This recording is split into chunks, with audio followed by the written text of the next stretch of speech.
প্রিয় দর্শক, আসসালামু আলাইকুম। দর্শক, আপনাদের প্রীতীয় শুভেচ্ছা জানিয়ে শুরু করছি আমাদের আজকের প্রতিবেদন। তো দর্শক, দেখতে পাচ্ছেন আমাদের সামনে এক আপু দাঁড়িয়ে আছে। আমরা তার জীবনের গল্পটা শুনবো। তো জানবো আপু কেন আমাদের ইউটিউবের মাঝে আসলেন, তিনি কি বলতে চান। আপু আসসালামু আলাইকুম, ওয়ালাইকুম সালাম। কেমন আছেন? আল্লাহ রাখছে কমতে। আপনার নাম কি? নিঝুম। হ্যাঁ, নিঝুম। মাশাআল্লাহ, খুব সুন্দর নাম, নিঝুম। এই যে সুন্দর নামটা কে রাখছে? আমার আম্মা রাখছে। আম্মা রাখছে। তো নিঝুম আপা আমাদের ইউটিউবে কেন আসলেন বলেন। আমি একটা সুন্দর একটা মনের মতো মানুষ চাই, যে আমার পাশ থাকতে দায়িত্ব নিবে। এই জন্য প্রতিদিনের মাঝে আসছি। একটু জোরে বলবেন। হ্যাঁ, খাওয়া দাওয়া করেন নাই? করছি। এটা সাউন্ড তো কম কেন? মনে হয় কিছুই খান নাই। খাই আইছি। খাই আসছেন, কি খাইছেন? ভাত খাইছি। ভাত খাইছেন? তো ভাত খাই তো অনেক জোর থাকার কথা, সাউন্ড অনেক বেশি থাকবে, এত কম কেন? রোদ খাইতে আইছি তো তার আচ্ছা আচ্ছা, রোদে থেকে এত কষ্ট করে ইউটিউবে আসছেন, এর জন্য খারাপ লাগতেছে তো। আচ্ছা, তো নিজে আবার কি জন্য আসলেন বলেন। আমি বুঝলাম।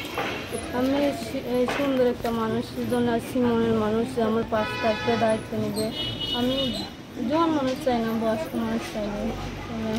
বিয়ে করবেন? হ্যাঁ, বয়স্ক মানুষ বিয়ে করবো। আচ্ছা, কেননা বয়স্ক মানুষের যতক্ষণ মন বুঝবো, জোয়ান মানুষে বুঝবো না।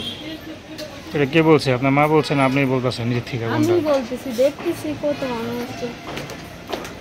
আচ্ছা, তো এখন মনে করেন পড়াশোনা কত দূর করছেন? না, পড়াশোনা করিনি ভাই, গরিব মানুষের কিসের পড়াশোনা। কি বলেন, গরিব মানুষ থেকে কি পড়াশোনা হয় না? না, আমার পড়াশোনা। আচ্ছা, তো পরিবারে কে কে আছে বললেন? আমার ছোট একটা ভাই আছে, আমি আর আমার আম্মা কেন। আচ্ছা, তো দর্শক, আপনারা এই টিম নিঝুম আপার কথা শুনলেন। তো তার সাথে যোগাযোগ করতে চান, তার নাম্বারটা তো 01799443688। আমি নাম্বারটা আবারও বলছি, 01799554368। তো আমি নাম্বারটা আবার বলছি, 01799554368। তো দর্শক, প্রেম ভালোবাসা, সাহায্য সহযোগিতা, বিয়ে শাদী করা এখন তো আপনাদের ব্যক্তিগত ব্যাপার। তো আসুন আমরা ৫ ওয়াক্ত নামাজ পড়ি, সর্বদা দেশের সেবা করি। আসসালামু আলাইকুম।